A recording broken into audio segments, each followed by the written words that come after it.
You know, despite the state of the world today, there's no doubt that we can still find beauty in so many places. Certainly there's beauty in nature, especially here in Idaho. There's beauty in great art. There's beauty in the human face. Another place we can find great and magnificent beauty is in architecture. Think about the idea of starting with nothing and then creating something so beautiful and so strong. We'll start right here with this church. It's called Our Lady of the Snows. Its architect, Jim McLaughlin. This is Blueprint.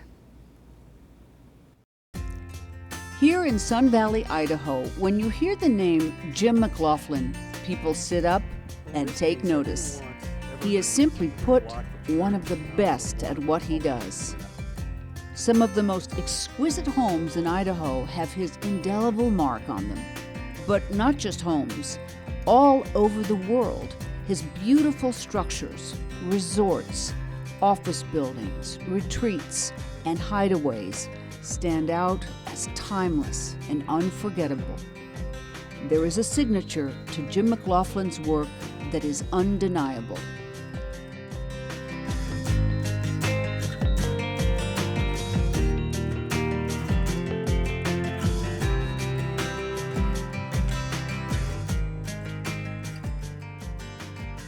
Let's cross the bridge. Let's cross the bridge. We're going from your everyday world into a religious space.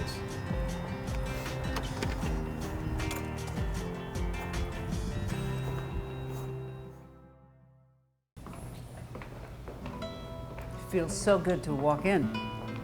And this was the experience I wanted people to get when you walk through these doors and all of a sudden you're embraced with nature.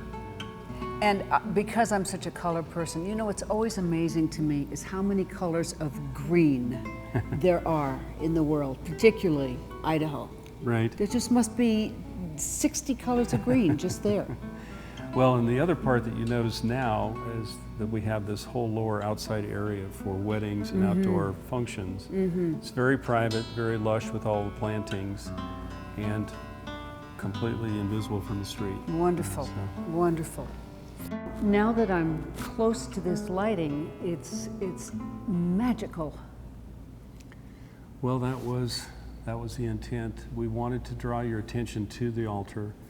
Whenever I walk in to Our Lady of Snows, the first thing I'm drawn to is that unbelievable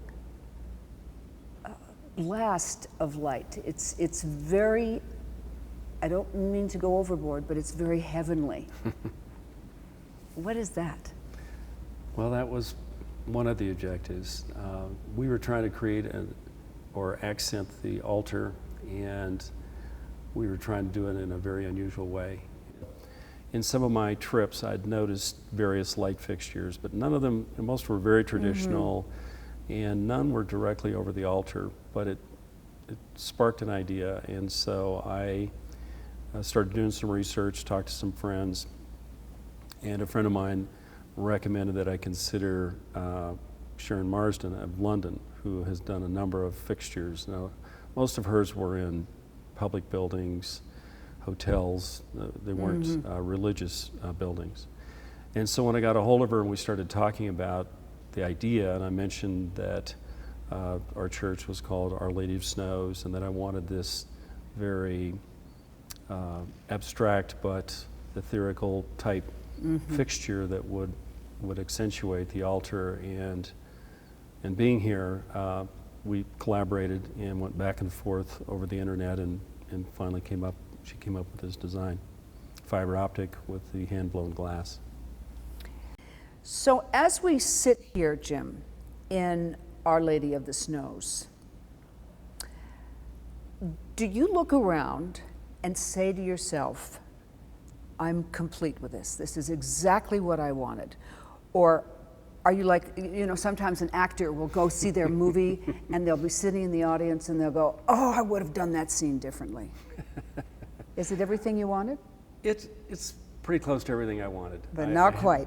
Well, every day you experience things that influence even the tiniest things that you would design or the way you look at things. And so there are not many things that I would change, but there are always little details that pop into your mind that you wonder, well, should I have done this or did I do that? But I imagine it's a little more challenging, and you tell me if this is so, to start with something old that you take down and then rebuild, as opposed to starting brand new, because people get attached to the old. Oh, very, very definitely. So you're absolutely right. It's one thing to come into a community and build a brand new church and not follow a previous building. In this case, I was. And so we had to convince the parishioners that this was the right thing to do.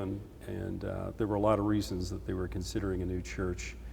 But this gave me a fresh start. Yeah. But obviously, there were a lot of people hanging on to the old church. And so those That's were the an challenges. interesting concept that you're sharing with us here on Blueprint, because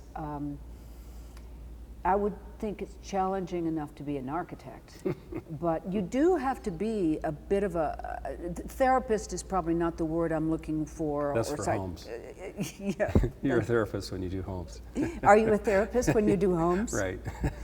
Really? I guess, come to think of it, you're a therapist of sorts with everything you do, because Well, you've got parishioners saying, I don't like that.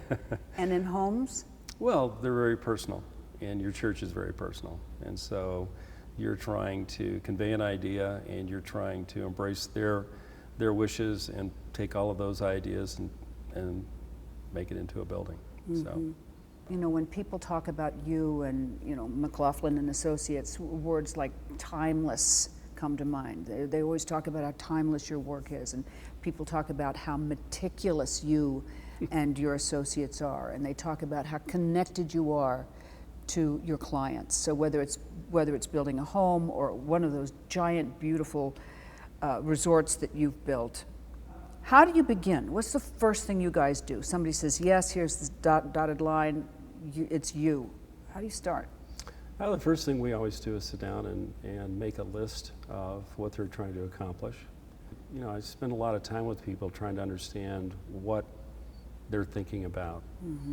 And sometimes you can't accomplish all of those things, and so you try to help them understand the things that make sense or the things that will get them where they want to go. But I find if I can spend that time up front with people and really, really understand what they're trying to do, then I can be more successful in coming up with a design that accomplishes that.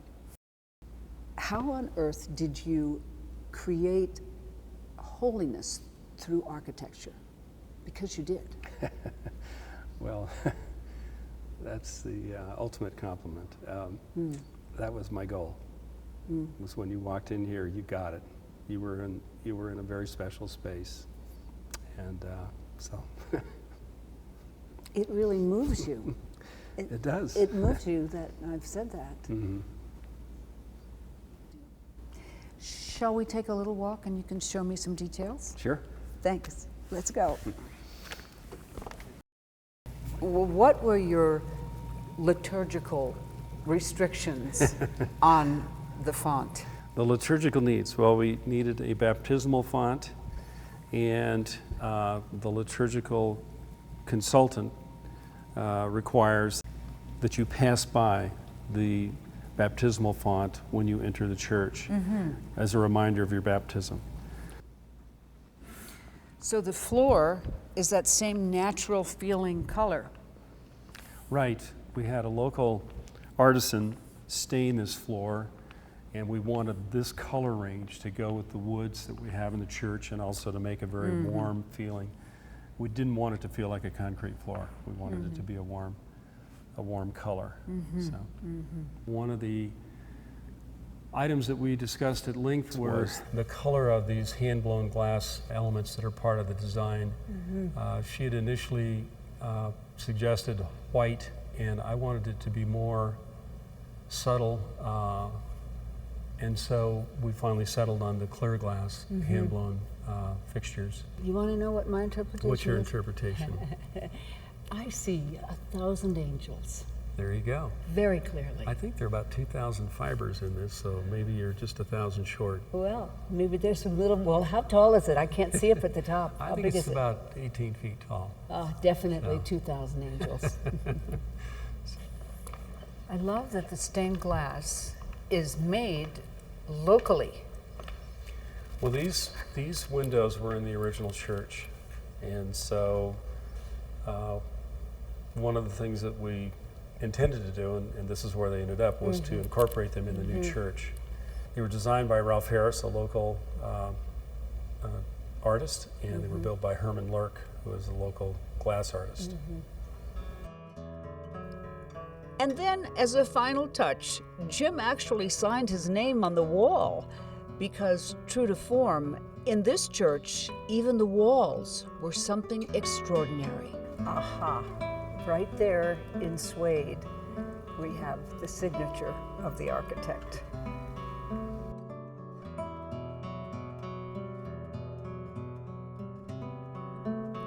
As I left Our Lady of the Snows, I was profoundly aware of the sense of holiness that Jim McLaughlin had created here.